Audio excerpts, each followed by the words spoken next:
Hello and welcome to Web of Light. I'm Dr. Kevin and I'm here with Lori Powers Auto. Twice. I got her name twice. I know, for ages I call her Lori Auto Powers instead of Lori Power Autos. I may have gotten over my dyslexia. There you go. See, there you go. So, as announced on our last show, but in case you missed our time of Gemini, we have a lot of changes going on here at Web of Light, and I have officially asked, and Lori has officially said yes. Yes. She's now my new permanent co-host. Yes. Yes. I'm very happy and excited about it. So thank you again. And we're happy and excited to have you here. We are going to be taking a little bit of a hiatus during the summer, though they'll continue to play some of the old shows because we have we've shot, I think it's over 125 shows since Web of Light's been up. Yeah. So you may be seeing some shows that you didn't get a chance to see before, though we will be having our new astrologer, Martha Clock, who is from Dublin, Ireland, and has recently moved to the States. We'll be doing our time of Cancer and our time of Leo over the summer, so we will be doing that. And again, we wish our best to Dorothy Morgan, who's moved on to other things, who is our Web of Light astrologer for 2 years. Yeah, Dorothy's amazing, but I'm Absolutely. happy for her. Yes, you know, we all have transitions and things move on. We all do. So one of the things that I wanted to talk about today is that there is this huge compartmentalization that goes on. And if you're a math person, then you should do math and science, and you should just, and there are certain, the schools kind of push you in that way. Yep. And there's, and of course, obviously, we've made math and science a demigod in this country. Yes. And we've suppressed the arts and creativity and, all those other things as if they are less important. And yet what we know is that the scientist that takes history classes or the mathematician that studies music become better mathematicians and better scientists. Yes, absolutely. And the artist that, takes math or science or math and science becomes a better artist. Right. It has to be a balance, right? Has to be a balance. And we tend to stay very myopic in this country about that. Yeah. And we kind of push and shove. We recently had on Dragons and Unicorns and Other Creative Creatures, my other show. Your other show, yep. Well, we had Ken Gidge, who is an alderman for Nashua I know Ken. and yes. House of Representatives. We're going to have Ken on this show at some point. Nice. His art is amazing. Yes. But he pointed out the fact that a recent study just showed not only that New Hampshire was 47th in the country for the arts funding. It's now up to 44. Well, we're getting there. But he actually did a study that showed, or asked for the numbers, that for every $1 that New Hampshire puts into the arts, it gets $10 back. Right. It's a great investment. And nobody thought to ask that question before Ken did. That's crazy. About, well, what is our return? So our number one highest is tourism, and then liquor, and then the arts, and yet Concord won't put money into the arts. It's crazy. Yeah. But this is why we pay for our grandchildren to take music lessons and sports and dance. Well, we don't pay for those, but my daughter makes sure they're into all of those things because she understands it's an important investment in her children's future and in the future of our state and our country. Absolutely, absolutely. And sometimes I still teach at an MBA level boot camp for entrepreneurs. I've been doing that off and on 10 years, 14 years now. And I will sit up in front of a bunch of entrepreneurs, and no matter what I'm teaching, because I have a few different things that I teach, and when they say, Dr. Kevin, what would be the first thing you would do as an entrepreneur? And I go, well, when I work with an entrepreneur, the first thing I do is I tell them we're going to figure out what is the vision and mission statement for their soul. Because when we figure out the vision and mission statement for their soul, whatever business they create cannot fail, because they're doing here what they came to do. Right, right. And there's a lot of scientific proof that backs that up. That, you know, your shirt. Yeah, I was going to tell you that, but I was waiting until you weren't talking. No, thank you. What's? Your belly was hanging out. Ooh. Okay. Do we need to start back where? No, you guys can keep going. Just pick up from where. Okay. So scientific proof for that. Well, that when people are following their passion, their soul's mission, what they're here to do, they're much more successful. Absolutely. You know, you can't force yourself into a space you're not supposed to be in without it being a miserable experience. Yep. Well, I'm in my 28th year of business, and I've said for years, I have a spiritual business, but it's spiritual and it's a business. And the reason that most people that are trying to do spiritual work don't succeed is because they don't get that it's a business. And there are certain business things that have to happen. So I'm going to read today's quote, and then we're going to introduce today's guest. Excellent. And we're actually going to introduce him, and then we're going to let him introduce himself. Okay. Even more. But I wanted to do this because when we realize how important the interconnectedness of all things are, I love the number 8. In fact, on my logo, I have 8 sides around the letter K. Is my business, one of my business logos I use on my cards. And that's because 8 is the number of, one of the meanings of the number 8 is it is the business of doing spiritual and the spiritual of doing business. Oh, nice. It's Very the heaven nice. and earth. It's the Yep. infinity sign. It's the back and forth.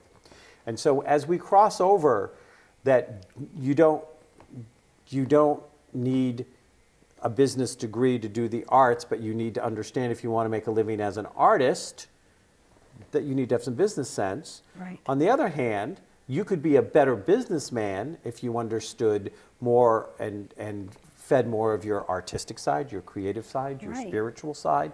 All of these things make you a more, what we used to call a well-rounded person. Right. Exactly. Of course, in this day and age, we're all obsessed with being tiny, so maybe we're not supposed to be well-rounded people anymore, but these myopic, single-focus, compartmentalized, pencil point geeks No. that don't even know how to talk to each other anymore. Right. And that's the problem.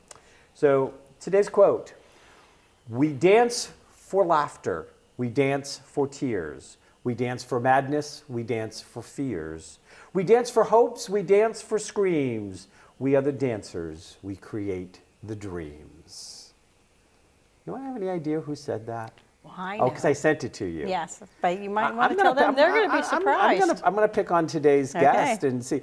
Today's guest is Chris Matthews, who is a professor at Southern New Hampshire University. And he has a long and extensive history of a lot of things, which we'll get to over the show.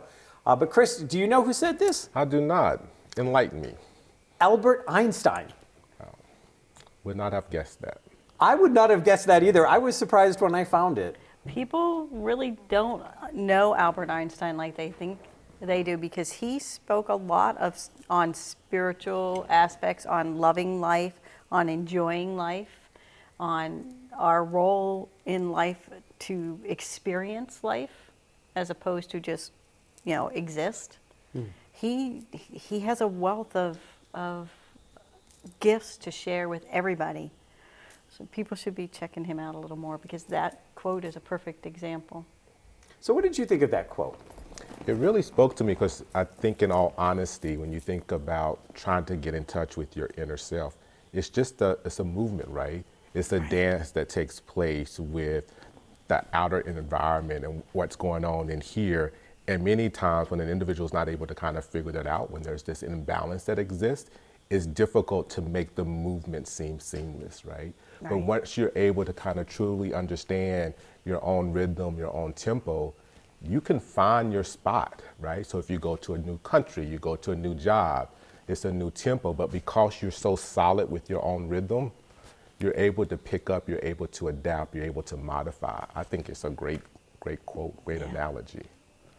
So I'd like you to start by filling our listeners in a little bit about what would be the resume of Chris Matthews, so to speak, before we jump into why we wanted to have you on the show. Oh boy, good question.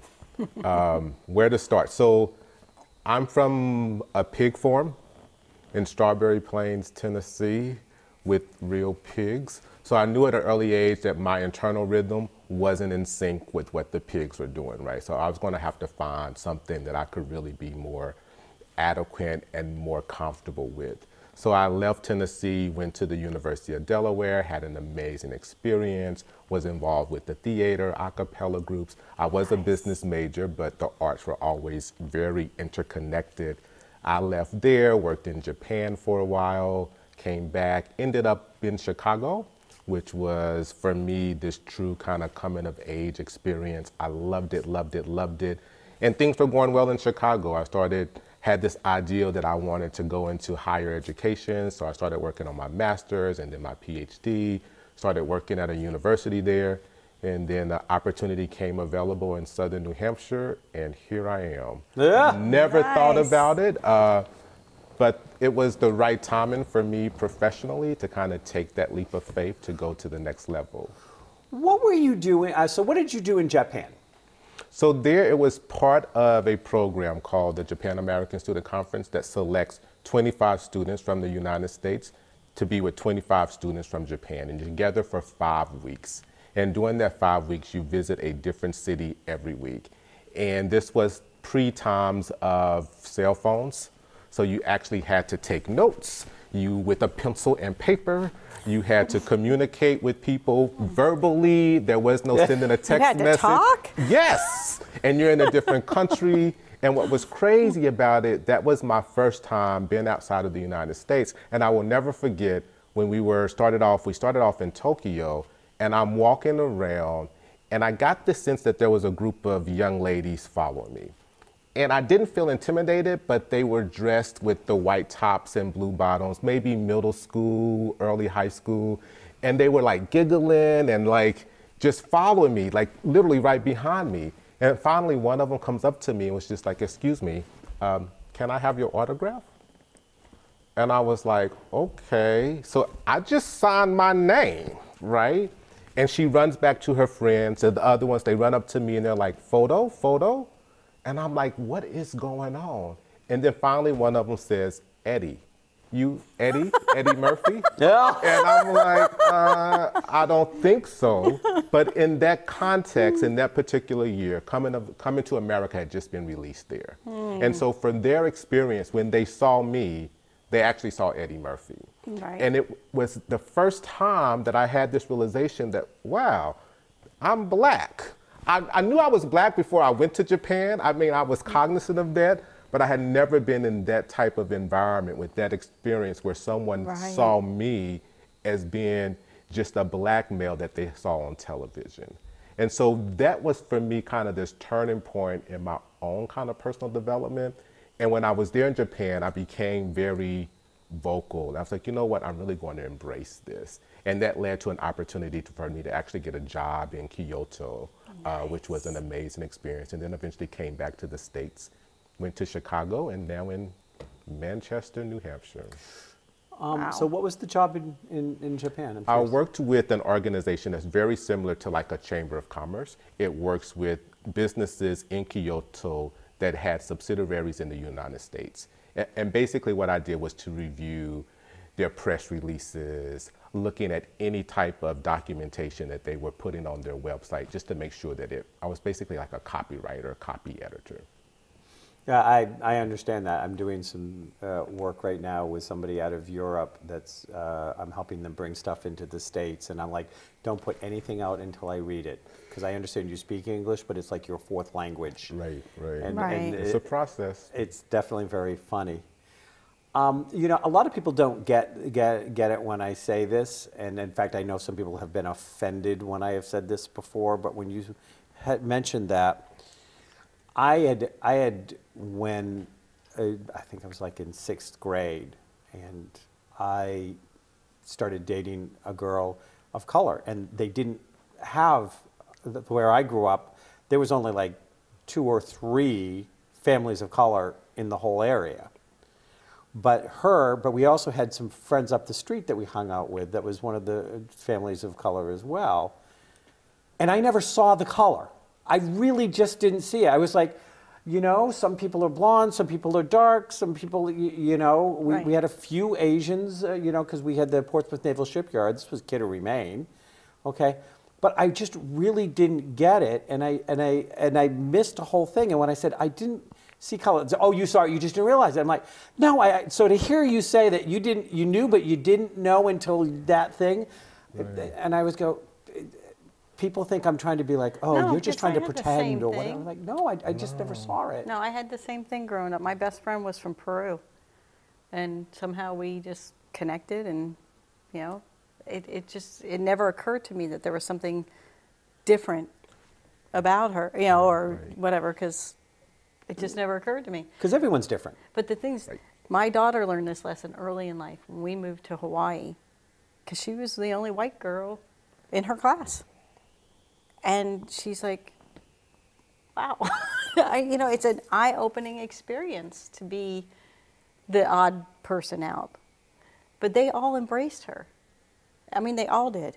No, you know, it was just wonderful and welcoming. And so she got it from the opposite perspective that we got it from. You know what I mean? Yeah. Like you did in Japan. Yeah. Like and for me, when I was growing up in Tennessee, obviously there was diversity there, but we were just all po folks. And that common sense of not having enough basically forces individuals to see others differently for their basic necessities. So we were on a pig farm. We needed to be able to trade the pigs for vegetables, whatever the case may be. And so we're just trying to survive. And so therefore, your whole concept of, I don't want to do business with you because you're a different color. I need to provide for my family. So let's break down that wall at the beginning. So for me growing up as a kid, we were just all in it together. My neighbors, they were the white farmers next door to us. They were white. We just had to work together to make it work out. And race at that age, for me, wasn't even on the radar. My parents just taught me to work hard, treat other people the way that you want to be treated. Right. It was really that simple. Right, Yeah. right. Yeah. So, But it's interesting again, because when you said that, I came back to that moment of, you know, and realizing that sometimes I said some things because they were what was said was around me, but I never associated them with color. I didn't make the association because it was like there was a period when one of my best friends was you know, Adrian that lived up the street, and you know, and I dated this girl Vita. It was so funny because my mother was horrified because the first time she met her was at a Halloween party, and she called me upstairs and she goes, "That's your girlfriend?" And I said, "Well, it's 6th grade. I'm trying to make it my girlfriend." You know, kind of, you know, this kind of like, and your brother is dating her sister? She had not met either one of them. And I said, no. And she goes, she's not wearing a Halloween costume, is she? And I said, no, she said she's not into Halloween costumes. I didn't get it. I really didn't get what she was saying. yeah. Where was she? What was the problem? So this has brought you to Southern New Hampshire University. And you teach a fascinating class there, which we met at an event for Southern New Hampshire AIDS Task Force. You had your students doing some intern or volunteer work for, right? You do a project. Yep. So tell us, I'd like you to talk a little bit about the project, but I want to talk about this blend class that you do. Okay. So that particular project has been going on for the past 4 years, and it started very organically. The students were coming to class and they were like, we want to do something else than just take an exam. And I was like, you know, let me kind of see what I can do. And so I just randomly did a Google search on walks and events that were taking place in the fall. The class happens in the fall semester. I'm new to the New England area. I don't know what's going on in the community. Right. I just type in fall community events, and the Southern New Hampshire HIV/AIDS Task Force popped up with their walk that was taking place. So I sent an email to the executive director, Wendy, and I was like, you know what, here's an ideal. Don't know if you're going to be willing to go with it. It may work, it may not work. What do you think? And so she was like, well, it sounds interesting, but let's have a conversation in person.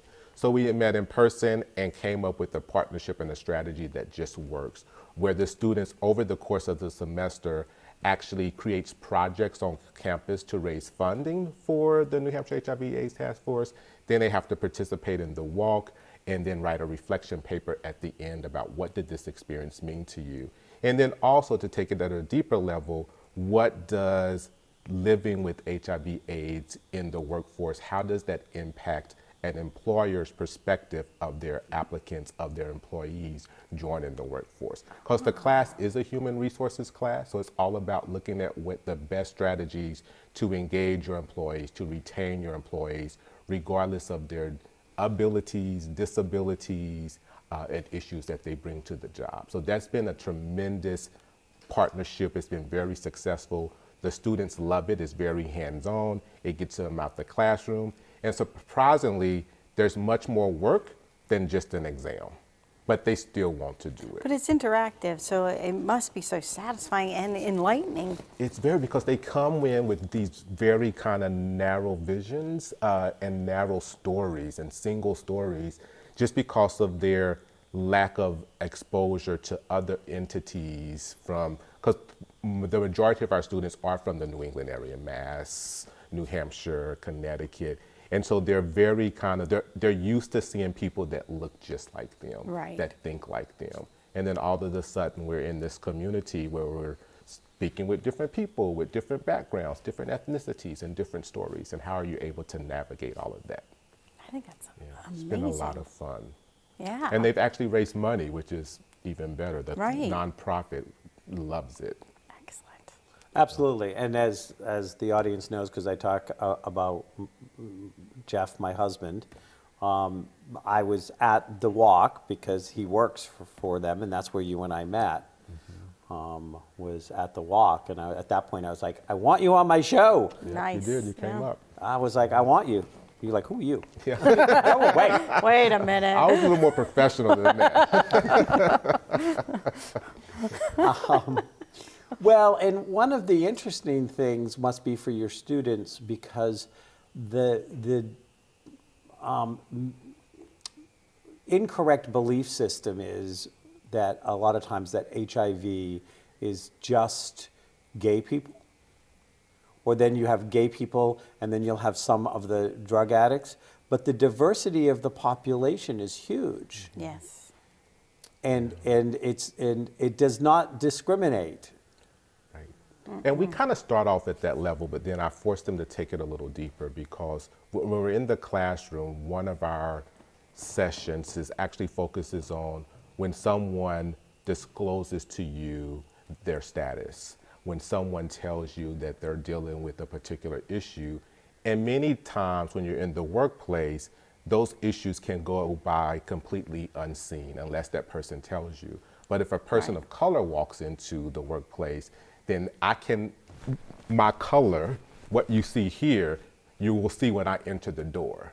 But if I were to share any other information with you, that's my choice to share it with you. So in the workplace, how are you able to navigate all of that? When someone verbally tells you that they're dealing with XYZ, and physically you can see that they have certain issues. So should the treatment be the same? Should it be consistent? How do you deal with it without being discriminatory, without being a mean person, recognizing that it's making you completely uncomfortable? So before they told you that they were HIV positive, you were fine with it. You were going to lunch, you were hanging out in the employee break room, and then all of a sudden, this extra piece of information becomes available to you, and in your mind, it's kind of freaking you out. Because now you're like, holy cow, I just hung out with you last week before I knew this, and now I don't see you the same. Then why is that? And so we go through this process. We do a few little role plays in the classroom to make it more real for them.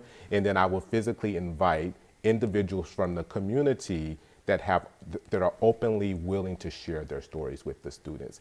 And it's transformed our culture on campus, so much so that we actually have every Wednesday night in the pub drag night, where we actually have a drag queen. So that came about, we were at the Walk one year, and we were at the Greeley Park at the little stadium stage area, and a drag queen was performing on stage.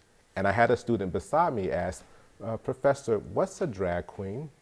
And he honestly did not know. Oh, right? wow. Because I had that moment, I'm like, but he honestly did not know. And I was like, you know what? I'm going to bring one to campus so you can really touch it, feel it, talk to it, see what it thinks, right? Because in that moment, it's still an it to them. It's not a person, it's not an individual, because you haven't been able to make that connection. And so once I brought them to the campus and you're able to have a conversation, have a dialogue, ask questions, it's completely changed their viewpoint and expectations. Yeah, and touch it with permission. Right. Yes, definitely, definitely. Well, definitely. This makes me think of American Idol. I don't know if you watch this season, and I don't normally, but there was a drag queen Right. on, and they fully embraced this person being who he felt he was, which was, I can't remember, I can't remember her name, but a stunning, just amazing talent. And they embraced that, where 5 years ago that would have never happened. Right. And I just think that's wonderful. Well, and and that's one other dance I'm going to have to dance with you, Chris, because on Dragons and Unicorns, I had somebody scheduled in that did drag to talk about drag as an art form. Yeah. And then they were going to actually do a show turning me into a drag queen live so they could tape it of this is what we would do, and I was going to be it. And I had 2 people scheduled, and they both backed out just before the show. So I would definitely like some local contacts of somebody that you think would want to do that, because I want people to say, you know, you look at it, and I always remember this, the first time my sister ever went to a gay bar with me, and I was so nervous. And I was like, oh my God, my sister wants to go to a gay bar with me. This is, you know, this was a long time ago. And we sat there, and this woman comes running, this guy comes running up and starts talking to my sister. He says, hi, and then, oh, I'm sorry. I thought you were this friend of mine that was a drag queen I knew from P-Town, and walks off. And I'm sitting there, I'm going, oh my God, of all the most horrible things in the world that could happen. And I'm looking to my sister, and I'm going, are you okay? And she goes, oh my God, she goes, that's a compliment. I have been to P-Town. I have seen those drag queens. They're beautiful. Nice. Nice. Nice. So, but I've been trying, I want to present it on Dragons as an art form. And it is an art form. It is an art form. It is an art form. It's a true skill. So that's great work, and it's great that they get a feeling of human resources, of doing something for the community, doing something with the nonprofit, because a lot of times the human resources are involved in, especially larger companies, of how are we going to support or make our name in the community. Right. Right. So I think that that's a great idea. So now, what's this other little thing that you do that I found so interesting? What was that? The dancey thingy? Look, he's playing coy, he's playing shy. Oh. Don't play hard to get with me. You have a class called? Yes, Leadership Through Dance. Is that the one you're talking about? Yeah. There's so many of them, I don't know. Well, that's the one you mentioned to me, but what Web of Light is about people who are weaving a web of light and making a positive change in the world. Right. You have crossed over something that's highly kinesthetic and highly creative with something that people would not necessarily think. And so whatever classes you do, but that one in particular, okay, let's start my there. Quote. Okay, I let's chose that start quote there. for it. Because I just created another one this past semester, Talk about which both you of them. knew nothing about. So that one's also exciting. So the one you're familiar with is Leadership Through Dance, which I started 3 years ago, and it's gotten better each year. What I found when I first started teaching the course, that students really weren't connected with it. They would come to class And I could tell the moment that they sat down, they had already checked out. And I was like, okay, this information is important. How can I make the connection stronger? So I was like, you know what, let's just dance. And so we meet twice a week. The first class meeting is actually meeting in the dance studio on campus, and we just dance, right? The second time we meet during the week, we connect the dance that we did previously to the appropriate leadership theory. At first, the students were extremely nervous. They were like, is anybody going to watch us? How will we be graded on this? I had to reassure them that all I'm looking for is just your effort, right? Your willingness to step outside of your comfort zone, to feel the tempo of the music, and just to have fun. And it's surprisingly now, 3 years later, I don't even have to have that conversation with the students. They come in ready to turn the music on, ready to hit the floor. It's structured in such a way, so it's basically 3 parts during the semester. The first part of the semester is just getting comfortable with your own body. Right. So it's basically a lot of individual dance movements. I will give you some simple footwork instructions, and you're just working with your own tempo, your own rhythm, creating your own style. In the middle of the semester, we move towards partner dancing. And that's where we begin to kind of break down some of the stereotypes that society imposes upon us. So who says that the male always has to be the leader? Right. Why is it in our society 2 men cannot dance together? Who told you that? So you came into my class, you knew this was a leadership class, and I told you I wanted all the leaders on the left, all the followers on the right. Why don't I have any of the women over here with the leaders? Who made you a follower? That wasn't my instruction. All I said, leaders over here, followers there. And you, by your own definition of what a leader is, what a follower is, in the dance context, you begin to self-identify. And so we begin to kind of break down those stereotypes. So in the class, we will have 2 women dancing together, with one taking the leader role, one taking the follower role. You'll also see 2 men dancing together, with one taking the leader role, one taking the follower role. And at first they're very uncomfortable, right? Because society has told us men can't dance together, right? That's not right. But that's society giving you their definition. I want you to figure out what your own definition of these terminologies are. The last part of the semester is group dancing, which they really, really like. That leads into more. So this semester, their final exam was come into the class. You'll be randomly assigned a group. You will not know your group members until you come into the classroom. You're provided with 15 minutes. On the whiteboard, there's a list of 5 leadership theories that you have to incorporate into a dance. You and your group get together in that 15 minutes. I'll give you your song. You have 15 minutes to come up and create your dance together. And that's your final exam that you will perform. And I will videotape you so I can go back and watch it and make sure that you've incorporated the appropriate theories. And that's their final exam, which it's nerve-wracking because there's really no prep work, right? There's no study, and you can't rehearse the dance beforehand. So either you got it or you don't. But I've been working with you for the past 15 weeks over the course of the semester, so I'm pretty confident that you do have the skill set, and every time they exceed my expectations, and they're actually having fun doing it. They forget that they're taking an exam. They don't even realize it. I love that so much. So there's a few different things. First of all, I'm assuming that also in that middle part, you have it where you have a couple with the females leading and the man's following. Yes. There's somewhere, and if I can come across it again at some point, I'll email it to you if you'd be of interest. But I believe it was Ginger Rogers, but one of the famous female dancers, talked about all of the male dancers that she had to dance with, that she had to back lead. Oh, that's a good one. You know, that even if you are in the female role, if you are the superior dancer, you have to back lead.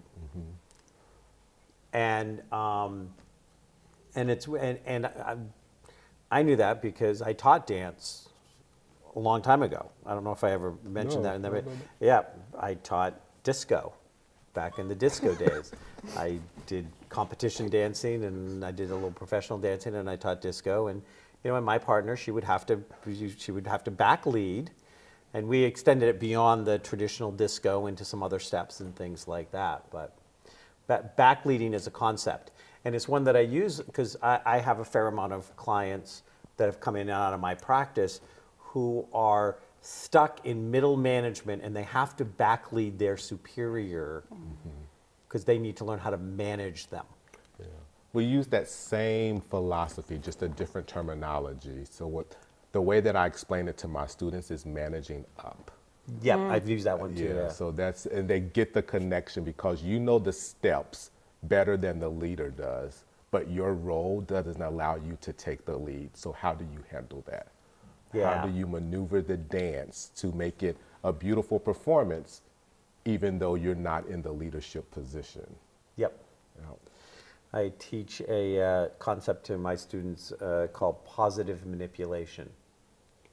When the goal is that it's not about you personally being rewarded, but by having the situation have the outcome it needs to have, then it's positive manipulation. Because the goal isn't about me looking better or me better. It's not about me, and it's not about me taking advantage of you or manipulating you to do what I want you to do. And I always start by explaining to people, well, first of all, if you've ever been a parent, you have positively manipulated your child. Right. You have to, because your child is a born manipulator. So you have to then counter that dance step by being a positive manipulator back. That is so true. That's a good way to phrase it, though, because people hear the word manipulation, they immediately put a negative spin on it. But it's not. Like you said, parents have to use positive manipulation all the time to get their kids to do what they need to do. And so do you when you're in the workplace. Right. And you're working with a lot of different personalities and a lot of different people. Yeah, even more so now when you think about it, for the first time within our history, we have the longest range of diversity within the workplace. So we have multiple generations within this single organization.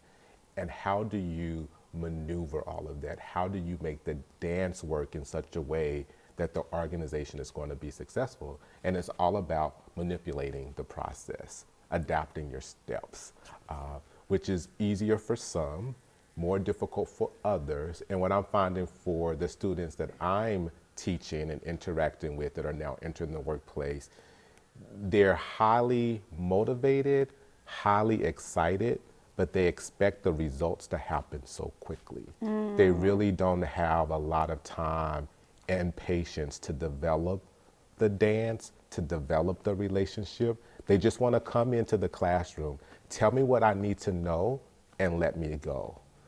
I don't want to spend the time actually trying to figure it out on my own, because I'm so used to just being able to go into my phone and just asking Siri, what are the directions? I don't have to get the map and get a highlighter anymore and look for key landmarks, right? I can just physically go to this one device and get the answer easily. And so when that doesn't happen, they get very frustrated, and there's a lot of pushback. You know the answer, just tell me. Why are you doing this to me? And because they don't get it in the moment and they're very frustrated. They're like, just tell me. Tell me the answer. You know it. You wrote the assignment. Tell me. And I'm like, no, we're going to fight. We're going to continue to battle at this because you're going to have to figure it out. You chose this class. You elected to be here. So figure it out.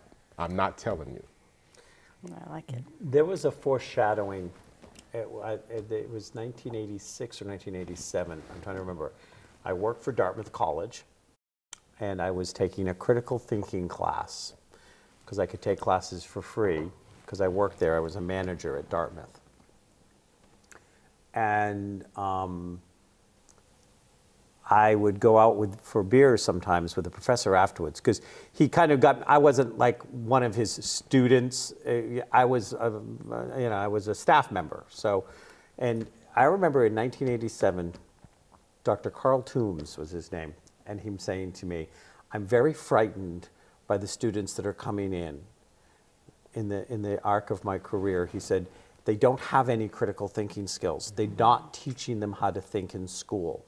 And I have people that have come in that have had things that have been so easy for them, straight A's, some of the top private schools, and they cannot critically think their way out of a paper bag. Yeah. And these kids have to take this class 2 or 3 times to get a grade that they can live with for either scholarships or whatever on this.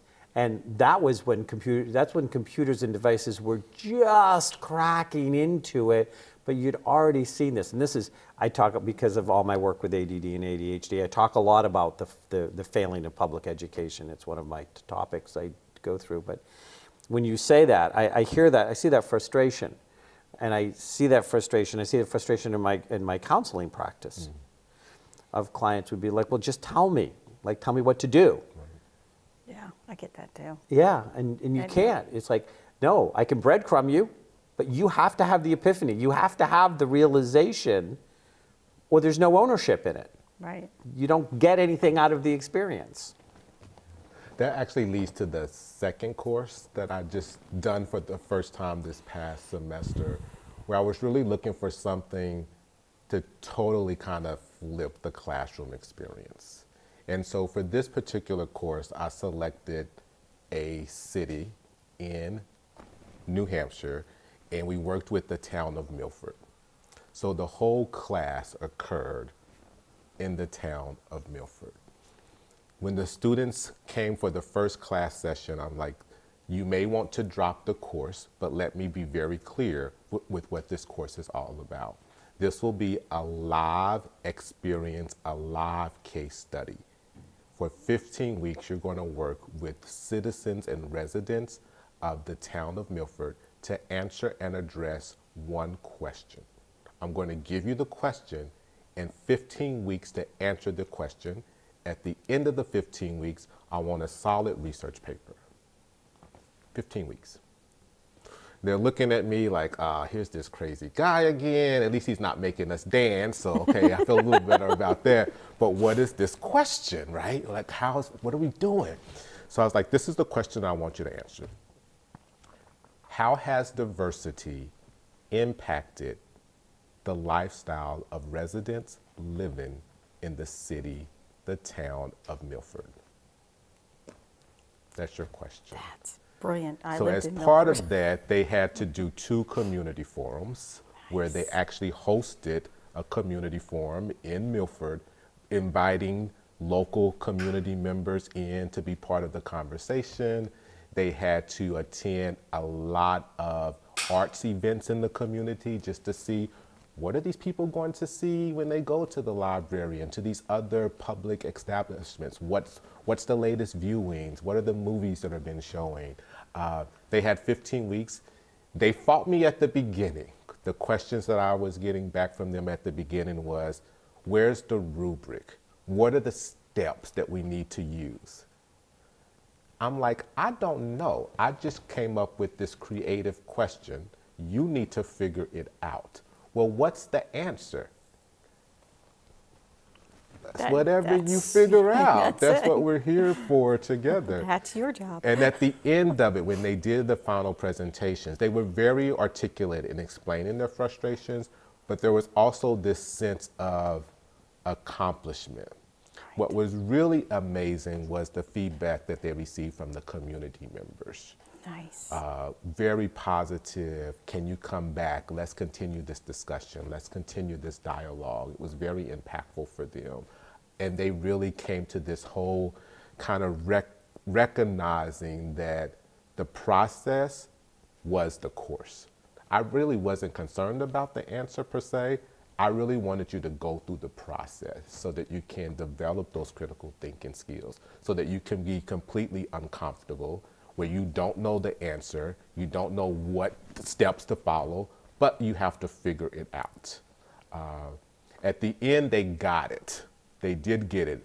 The process was a little challenging. I remember one day they came into class, they had submitted like an update, which was terrible. And I was like, you know what, I made a decision. I'm withdrawing all of you from the class because this is too difficult for you.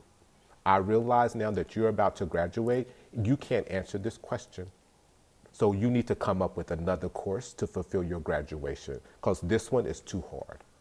And they're looking at me, and one gentleman raises his hand. He's like, I think I can do it if you just give me a second chance. I was like, okay, I'll work with you one-on-one since you recognize that you want to put forth the effort. The rest of y'all can leave. But for the one of you that stood up and said that you want a second chance, I'm willing to work with you. Bye. Everybody else can get up. Go pick another class. Then slowly, oh, I think I want to do it. I can try. Nice. Excellent. But that's a very uncomfortable moment, right? To be in that situation. And you're just like, ooh, are they all going to get up and leave? Or will somebody kind of step up? And I've been very fortunate that the students know that in the long run, that it will work out if they put forth the effort. One of the things I applaud that you're doing is, you know, I spent, my first degrees were in business and psychology. I spent 12 years in the corporate, and then I still do some consulting here and there. And there is no magic answer in the business world. And you don't know when you're going to have to suddenly make a sudden decision, or you're going to have to research, or you're going to have to figure out what's going on. You don't get the answers at the back of the book. One of my areas that I specialized in during my time in business was creating training programs, training manuals, and things like this. And you know, I remember teaching a bunch of managers that I was training on how to be managers. I'm like, I don't care what you came up with as a conclusion in the training. I want you to justify the thought process and why it matches the vision and mission statement of the company. Because I will never tell you you were wrong if you can tell me what your thought process that got you there. I may help you have a better thought process. Maybe I can give you some piece of experience or information you were unaware of so you could make better decisions in the future. But I will never tell you you're wrong if you showed me you had a thought process.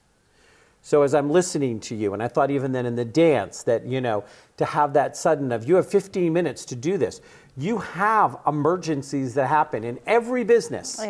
You don't have anybody and, you know, being able to answer your text and say, okay, do this, this, and this, and this.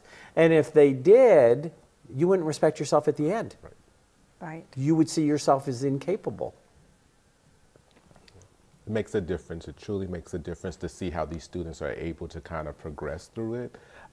When you compare some of the classes that I teach with these special experiences with the more traditional classes, there's definitely a different level of performance. My classes are more challenging and more difficult just because it takes a lot of freaking work to truly understand the process. The easy thing is to look in the back of the book and try to figure out the answer or try to find the definition. It's challenging to understand your own definition to these crazy concepts. That's the challenging part. And for our students coming in, they're coming in and they're being challenged to kind of see the world through their own eyes, regardless of what your parents have told you, what you've seen on social media. Now I'm telling you, figure it out for yourself and come to me and explain to me how you reach this particular conclusion. And that's a little scary. That's amazing. Yeah, well, yeah, and it is, and it's, you know, one of the things here is people don't realize, and this was happened I'm sure in your Milford class, that it's not that they don't think about something, it's they don't know that they think about something until you ask them the question. And it stays in a limbo or in a hazy until you actually put words to it and you put the energy in it. So Milford was really served by the people that participated because sometimes you don't know the question until somebody asks it. Then you think and you realize you actually have thoughts, but you'd never thought about the thoughts. They're sitting there. And then sometimes when you look at the thoughts, you realize those thoughts can be ugly. Right. I went to a white supremacy training on white supremacy probably 6 to 8 weeks ago at the UU Church here in Nashua. And it talked about that a lot of times people don't understand the whole idea of white supremacy as all of the things you take for granted that people who cannot hide that they're a person of color, any, Asian, black, whatever, Doesn't matter, yeah. but you can't hide it. And the automatic things that you have to worry about or you cannot take for granted, and that until we think about, oh, I would never think twice of blah, Right. but if I was a person of color, I would have to.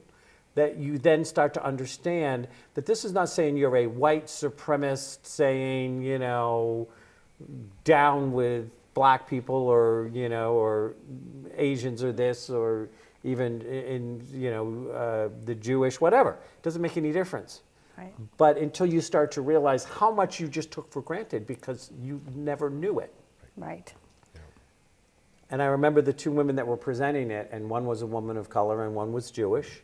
Well, which is a woman of, it kind of depends because you can be Jewish and not be a person of color, but, Right. But they said, if some of what we're saying is not making you uncomfortable, then you're not hearing us. Right. Right. Because even my nieces and nephews, which are half Filipino, it was shocking to see how much discrimination is put on them by white people. And, obviously my family's white, or Irish, which white is white. But, it just, until you have to face it, until, I know too many people that just gloss it over, just kind of pretend it doesn't exist because they've never had to live it. Right. Yeah. Yeah. So you're doing some, you do, now, is anyone ever allowed to audit your classes? Yeah, because we'd Feel like free to do that. come on in. We would like to do that. We'd like to come audit. Maybe we could come audit with the cameraman and just take a few, That would be highlight fun. a few things. Let's do that. That would be fun. That would be fun. Yeah, next semester I'm actually teaching, you brought up the whole white supremacy. I'm actually teaching white privilege, which I think will be interesting to have a group of 25 white students taking this particular course for 15 weeks and understanding what does it mean. We're utilizing the textbook Waking Up White by Deb Irving, who is from Massachusetts, and tells her experience about literally one day she wakes up and she comes to this realization. She's like, wow, I'm white. And because of that, I haven't had to think about certain things. I haven't had to address certain issues. So I felt that there was a need to bring that conversation to campus and see how the students respond to it. Now, do you know it's going to be 25 white people, or are you assuming? The class is capped at 25, so. But you don't think anybody of any people of color would sign up to take it? I don't know. I have to come back and give you a report. Yeah, Yeah, definitely. We'd like to absolutely. hear about that. Yeah, I don't know. I think mean, it's it's open to anyone, so it's- any student can sign up. But it's an important class to have, I think, because people just, like I said, they don't make that connection unless they've had to experience it. Now, I grew up poor, so like everybody's everybody, Right, you need to eat. You didn't realize it till you're an adult that. Well, and we are going to be wrapping up in a minute, but I believe it is Cole Porter that said that poor people can't afford to have morals. Rich people have so much money they don't need them, so the middle class is stuck with them all. It's not the exact quote, but it's close. Yeah. Which, Cole Porter grew up as a poor person, but it's so true. That, if your livelihood is dependent on your neighbor and their livelihood is dependent on you, it don't mean nothing. Right. Exactly. You realize make that it work. You You realize make it work. that's not what's important. Yeah, Yep. exactly. Chris Matthews, he is a professor at Southern New Hampshire University. Southern New Hampshire University, as we also call it, SNU, which I got permission from one of the people I'm working with at SNU to call it SNU. They said, oh, no, we call it SNU, because somebody else said, oh, that's a disrespectful way to call it. And I'm like, they didn't think so. I know people that work there, that's what they call No, it. they call it SNU. And I was like, so if you think I'm being disrespectful when I say SNU, talk to somebody at SNU, because they'll correct you. That's right, yeah. Which is one of the fastest growing universities, online universities in the country. Yes. If not the. It's right up there. You guys are doing some incredible work. You're doing some incredible work. Thank you. Crossing stuff over. We look forward to having you back. I know you've got some other things coming on. I look forward to having you on Dragons as well at some point. Chris Matthews, thank you for coming. Thank you very much. Thank you both. So the world is changing. You can close your eyes. You can stick your head anywhere you want to ignore the fact. Sooner or later, you'll change or be changed, but it's changing. There is more diversity in this country than there has ever been, and there are more people who are starting to understand what that means, but still not enough. So look for the diversity in your life. Where would your life simply be not a life worth living if you didn't have some diversity in it? And think how much more colorful and expanded your life could be if you would embrace more diversity. Namaste.